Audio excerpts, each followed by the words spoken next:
안녕하십니까. 제 이름은 김채입니다. 오늘은 2021년 4월 13일이고 수치 해석학 및 C++ 20표준의 8번째 동영상으로 행렬, 시기, 면적 또는 부피라는 것을 설명드리고 reciprocal vectors, 그러니까 역 vectors에 대한 설명과 자코비안 매트릭스, 커빌리니어 코오디네이트 시스템에 대해서 간단하게 소개해 드리겠습니다. 행렬, 시기, 면적 또는 부피를 나타낸다는 것을 이해하시면 자코비안 매트릭스는 매우 쉽게 이해할 수 있습니다. 이 링크를 더블 클릭해 보면 자코비안 매트릭스 앤드 디터미넌트라는 제목이 나오고 아래로 내려가 보면 자코비안 디터미넌트에 대해서 잠깐 설명을 했는데, 그러니까 란리니어 맵, 예를 들어 2차원 실수 공간에서 2차원 실수 공간으로의 비선형 매핑을 나타냅니다. 공간이 찌그러진 것을 알 수 있죠.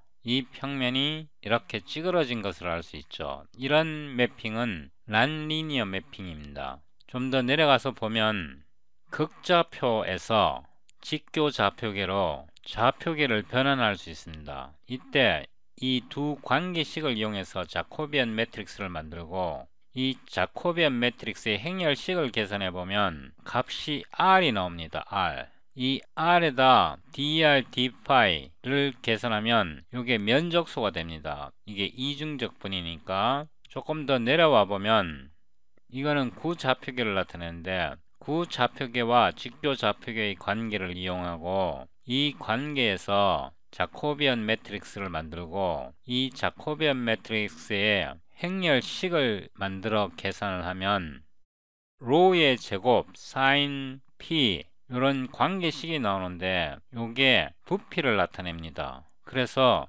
극좌표계와 직교좌표계의 관계를 이렇게 찾아낼 수 있습니다. 이렇게 자코비안 매트릭스가 이해되면 자연스럽게 커빌리니어 코오디네이트 시스템을 파악할 수 있습니다. 커빌리니어 코오디네이트 시스템은 이런 직교좌표계를 이런 에이파인 좌표계로 변환할 수 있고, 이 경우는 선형 변환입니다. 이렇게 좌표계 자체가 곡선으로 표현된 좌표계를 커빌리니어 코오디네이트 시스템이라고 부르는데, 이렇게 직교좌표계를 커빌리니어 코오디네이트 시스템 또는 그 반대로 왔다 갔다 변환할 수 있습니다. 이렇게 커빌리니어 코오디네이트 시스템을 이해하면 자연스럽게 텐서로 연결되고, 텐서 해석학이 이해가 되면 상대성 이론을 자연스럽게 이해할 수 있게 됩니다. 그러니까 일반 상대성 이론을 이해할 수 있도록 준비가 됩니다. 텐서 공부를 막 시작하다가 대학을 졸업했습니다. 대학 졸업 후에 공부가 중단됐기 때문에 저에게 평생 아쉬움으로 남았습니다.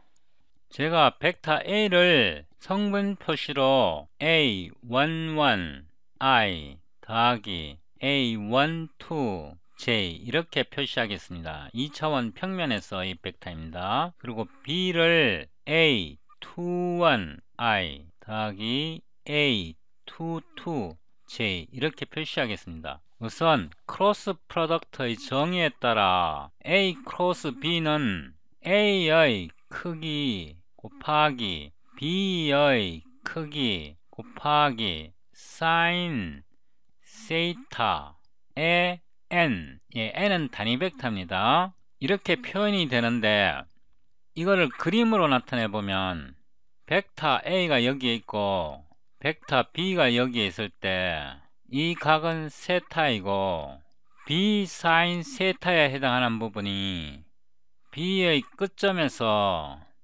벡터 A에 수선의 발을 내렸을 때 이 길이가 B 사인 세타에 해당하고, 이때 B의 크기는 여기에서부터 여기까지 길이죠. 그래서 A의 길이에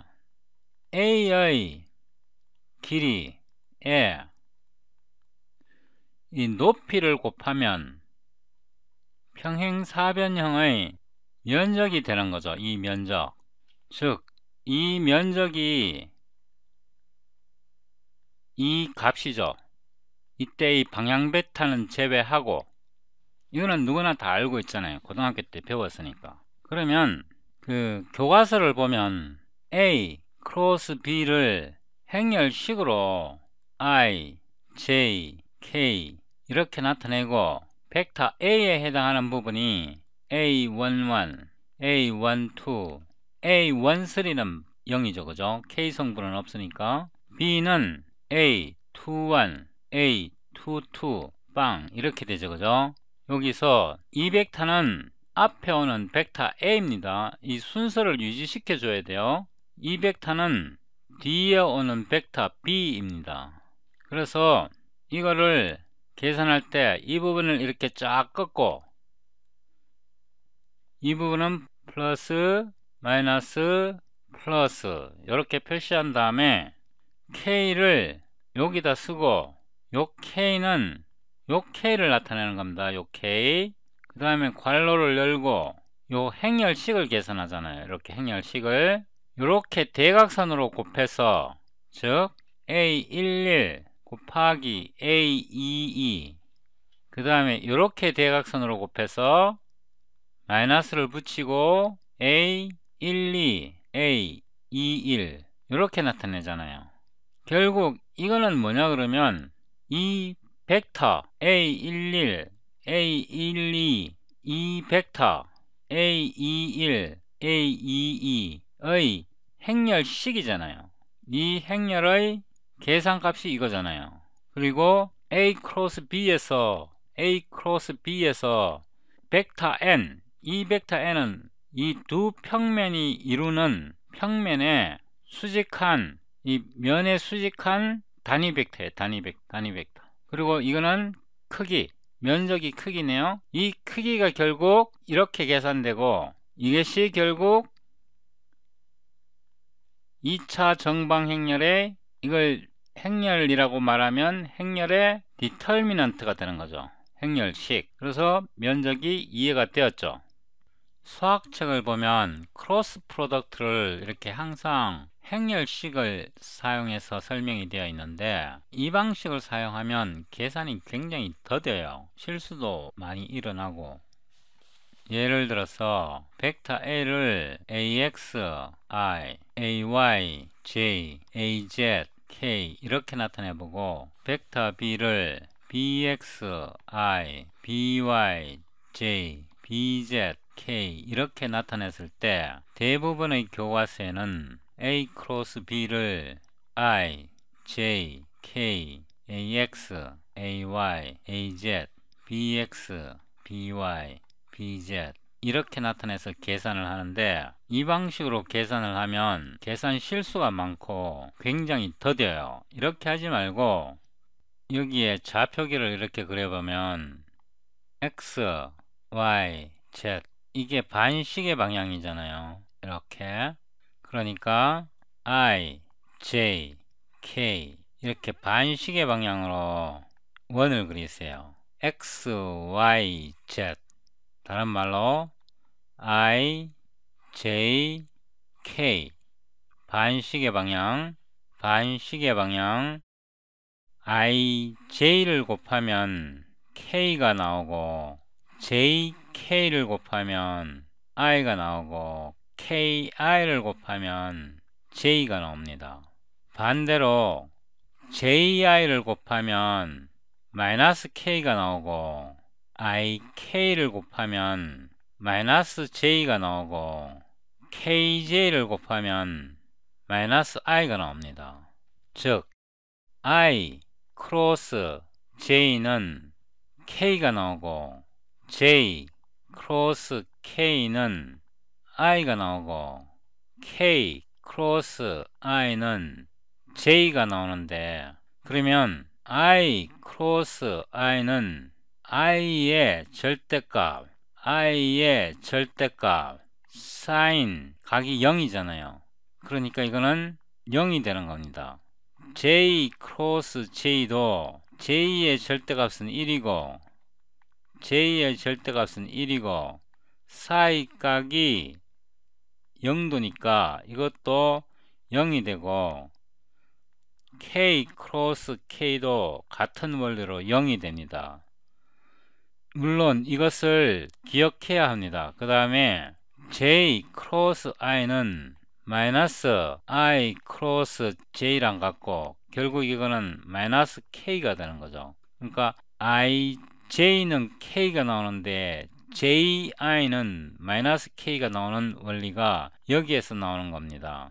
K 크로스 J는 마이너스 J 크로스 K가 되고 마이너스 J 크로스 K는 I가 되는 겁니다. 마찬가지로 I 크로스 K는 마이너스 K 크로스 I가 되고 결국 마이너스 K 크로스 I는 J니까 마이너스 J가 되는 거죠. 이거는 기억하기 쉽잖아요. 반드시 또 알아야 되는 거고 이거를 가지고 A 크로스 B는 성분만 표시해 보면 AX, AY, AZ 크로스 BX, BY, BZ 이 상태에서 처음에 I가 나오려면 여기에는 X 텀이 빠져야 됩니다. 이게 빠져야 됩니다. 그러니까 A, Y, B, Z, Y, Z 다시 말해서 JK 정방향이니까 플러스가 되는 경우고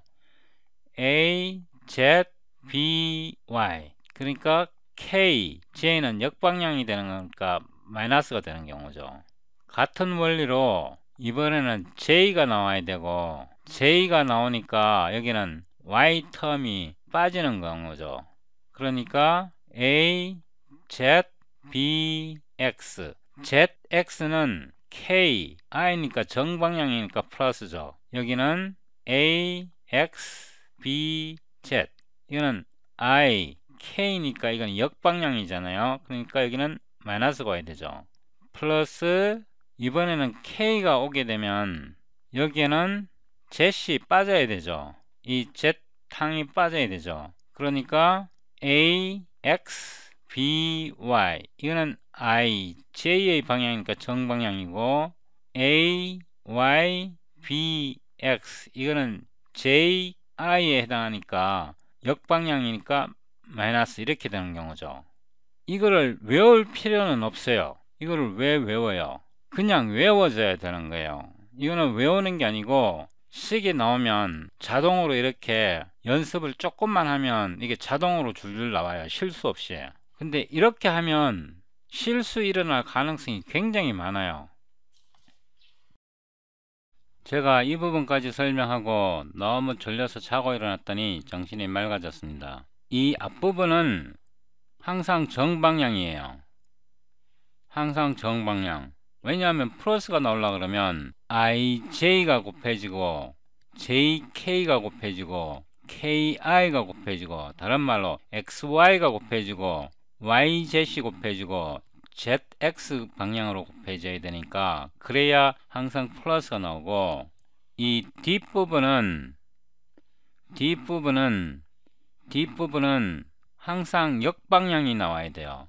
IK가 곱해져야 되고 KJ가 곱해져야 되고 JI가 곱해져야 되고 또는 XZ이 나와야 되고 ZY가 나와야 되고 YX가 나와야 역방향이 되니까 마이너스가 되잖아요. 그래서 앞쪽은 항상 정방향, 뒤쪽은 항상 역방향, 정방향은 항상 플러스, 역방향은 항상 마이너스. 이것만 외우면 이걸 외워야 되나? 벡터 크로스 프로덕트가 보면 눈에 저절로 보여요. 결과가.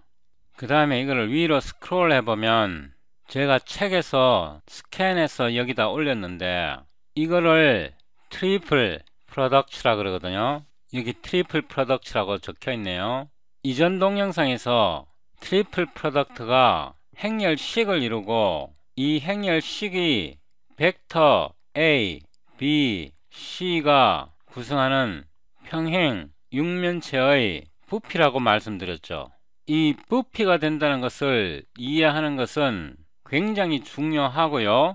그 다음에 A, 다트, B, 크로스, C 이 자체가 미분 기하학에서 공간 좌표 변환에 매우 중대한 역할을 합니다. 위키피디아에서 트리플 프로덕트를 찾아보면 벡터 A, B, C의 트리플 프로덕트가 A, B, C 평행 육면체를 구성하고 평행 육면체의 면적은 B 크로스 C의 크기가 이 육면체의 면적이 됩니다. 그리고 B 크로스 C의 결과와 A를 다트 프로덕트 시키면 이 평행 육면체의 부피가 됩니다.